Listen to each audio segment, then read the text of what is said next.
Bonjour, je suis Grégory Portet et je vais vous parler aujourd'hui de la notion de constitution. La notion de constitution est une notion absolument centrale dans la matière du droit constitutionnel, bien sûr, puisque c'est son objet principal, mais également dans l'ensemble des études de droit. Le concept de constitution peut vraiment se définir de plusieurs façons et très souvent les étudiants sont un peu perdus dans la définition qu'il est nécessaire de retenir au mot constitution.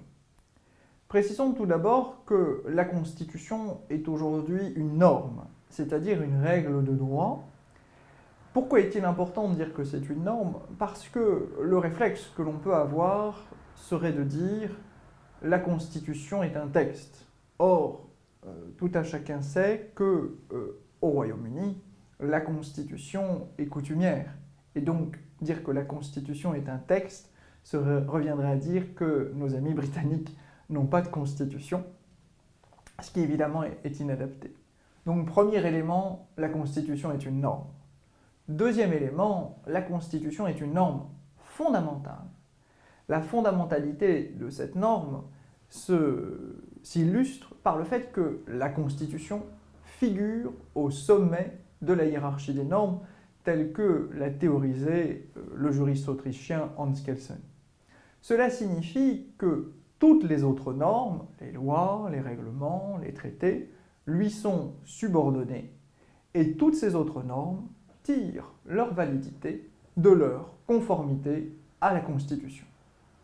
La Constitution est une norme, la Constitution est une norme fondamentale. Troisième élément de définition de cette Constitution, la Constitution définit les institutions et les relations entre les institutions. Pour comprendre cet élément, je crois qu'il faut prendre un petit peu de champ. Commençons par rappeler que l'État est une personne morale, c'est-à-dire une abstraction. Cet État va prendre des actes au travers d'organes, c'est-à-dire des institutions, qui vont avoir en charge d'agir au nom et pour le compte de l'État. Illustrons ceci, ramenons ceci à des choses très concrètes. Dire que la France, un État, est une personne morale, cela signifie que les pouvoirs exécutifs, législatifs et judiciaires vont être confiés à des institutions. Pour le législatif, notre Parlement, l'Assemblée nationale et le Sénat. Pour notre exécutif, le président de la République et le Premier ministre. Enfin, pour le judiciaire, le juge administratif et le juge judiciaire, ainsi que ces juridictions qui n'entrent dans aucune catégorie, telles le tribunal des conflits ou encore le Conseil constitutionnel. C'est à la Constitution qu'il appartient au principal de définir ce que sont nos institutions et les relations que ces institutions entretiennent entre elles.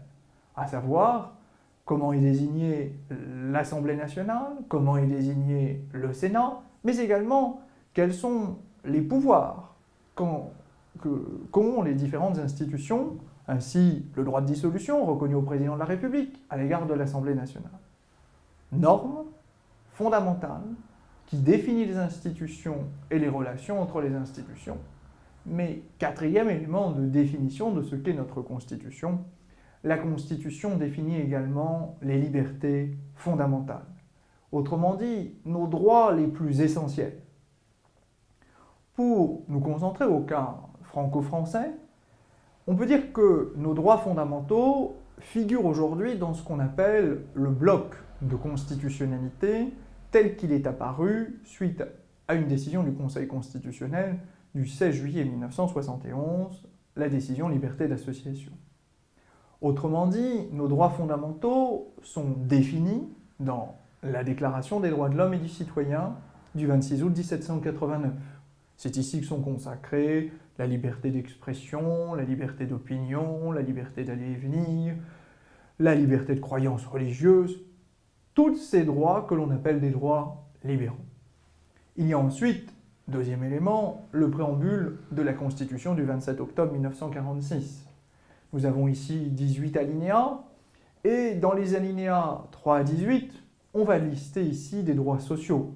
Le droit de grève, le droit syndical, le droit à la protection de l'enfant, le droit à l'égalité homme-femme, le droit au travail. Deuxième élément de nos droits fondamentaux. Troisième élément, eh bien, il y a ce que l'on appelle les principes fondamentaux reconnus par les lois de la République. Vous voyez que l'expression est longue et le publiciste a pris l'habitude de dénommer ces principes fondamentaux reconnus par les lois de la République, PFRLR. Ces PFRLR sont dégagés par le juge au gré de sa jurisprudence en s'inspirant de lois de la Première, Deuxième ou Troisième République qui ont fait l'objet d'une continuité d'application suffisante.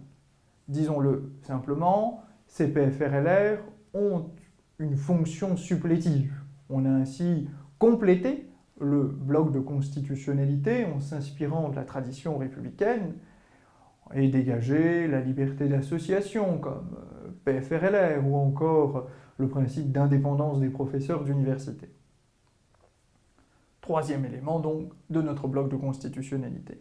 Quatrième composante de notre bloc de constitutionnalité reconnaissant nos droits fondamentaux, il y a la Charte de l'environnement de 2004, intégrée dans notre bloc de constitutionnalité le 1er mars 2005. Cette Charte de l'environnement consacre également des droits fondamentaux, mais bien sûr dans un domaine très sectoriel, l'environnement. On y trouve ici les principes de prévention, les principes de précaution. Enfin, cinquième composante de notre bloc de constitutionnalité, et j'en terminerai par là, eh bien il y a le corps de la Constitution. Le corps de la Constitution qui va de l'article 1 à l'article 89, qui tout cumulé dépasse une centaine d'articles, à cause des articles 88-1 et suivants, et qui consacre un certain nombre de libertés fondamentales. Par exemple, la révision constitutionnelle de 2007 a introduit dans la Constitution le fait qu'on ne pouvait pas prononcer la peine de mort. Vous voyez ainsi, la Constitution est une norme, elle est fondamentale, elle définit les institutions et les relations entre les institutions, mais également les droits fondamentaux. Pour reprendre la formule d'Armel Le Divellec dans son dictionnaire de droit constitutionnel, on peut ainsi dire que la Constitution est en quelque sorte le pilier de l'état de droit. C'est-à-dire que c'est cette norme à ce point fondamental que l'on va permettre à l'État de s'y soumettre, mais également on va lui imposer de s'y soumettre.